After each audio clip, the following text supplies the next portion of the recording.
1 Samuel chapter 25. David, Nabal, and Abigail. Now Samuel died, and all Israel assembled and mourned for him, and they buried him at his home in Ramah. Then David moved down to the desert of Paran. A certain man in Maon, who had property there at Carmel, was very wealthy. He had 1,000 goats and 3,000 sheep, which he was shearing in Carmel. His name was Nabal, and his wife's name was Abigail. She was an intelligent and beautiful woman, but her husband was surly and mean in all his dealings. He was a Calebite. When David was in the wilderness, he heard that Nabal was shearing sheep. So he sent 10 young men and said to them, "Go up to Nabal at Carmel and greet him in my name. Say to him, 'Long life to you, good health to you and your household, and good health to all that is yours. Now I hear that it is sheep shearing time. When your shepherds were with us, we did not mistreat them, and the whole time they were at Carmel, nothing of theirs was missing. Ask your own servants, and they will tell you. Therefore, be favorable toward my men, since we come at a festive time. Please give your servants and your son David whatever you can find for them." When David's men arrived, they gave Nabal this message in David's name. Then they waited. Nabal answered David's servants, "Who is this David? Who is this son of Jesse? Many servants are breaking away from their masters these days. Why should I take my bread and water and the meat I have slaughtered for my shearers and give it to men coming from who knows where?" David's men turned around and went back. When they arrived, they reported every word. David said to his men, "Each of you strap on your sword." So they did, and David strapped on his as well. About 400 men went up with David, while 200 stayed with his supplies.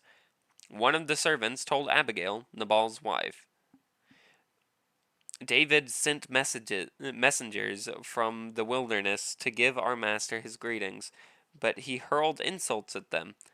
Yet these men were very good to us.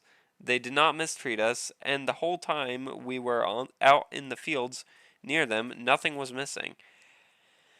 Night and day they were a wall around us the whole time we were herding our sheep near them.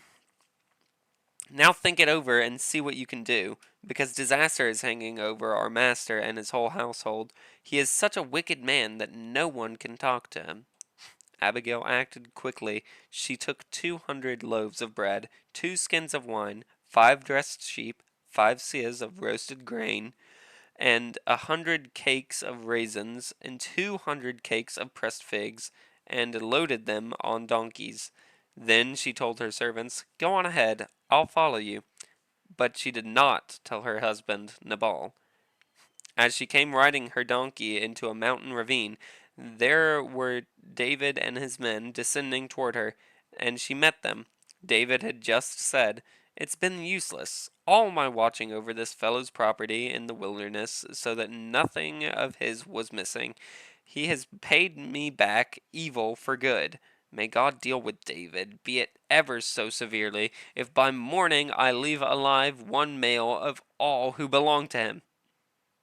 When Abigail saw David, she quickly got off her donkey and bowed down before David with her face to the ground. She fell at his feet and said, "Pardon your servant, my lord, and let me speak to you. Hear what your servant has to say. Please pay no attention, my lord, to that wicked man Nabal. He is just like his name. His name means fool, and folly goes with him. And as for me, your servant, I did not see the men my lord sent. And now, my lord, as surely as the Lord your God lives and as you live, since the Lord has kept you from bloodshed and from avenging yourself with your own hands, may your enemies and all who are intent on harming my Lord be like Nabal, and let this gift which your servant has brought to my Lord be given to the men who follow you. Please forgive your servant's presumption. The Lord your God will certainly make a lasting dynasty for my lord, because you fight the Lord's battles, and no wrongdoing will be found in you as long as you live. Even though someone is pursuing you to take your life, the life of my Lord will be bound securely in the bundle of the living by the Lord your God. But the lives of your enemies he will hurl away as from the pocket of a sling. When the Lord has fulfilled for my Lord every good thing he promised concerning him, and has appointed him ruler over Israel, my Lord will not have on his conscience the staggering burden of needles, bloodshed, or of having avenged himself. And when the Lord your God has brought my Lord success, remember your servant. David said to Abigail, Praise be to the Lord, the God of Israel, who has sent you today to meet me. May you be blessed for your good judgment, and for keeping me from bloodshed this day, and from avenging myself with my own hands. Otherwise, as surely as the Lord, the God of Israel, lives, who has kept me from harming you, if you had not come quickly to meet me, not one male belonging to Nabal would have been left alive by daybreak. Then David accepted from her hand what she had brought him, and said, Go home in peace. I have heard your words, and granted your request.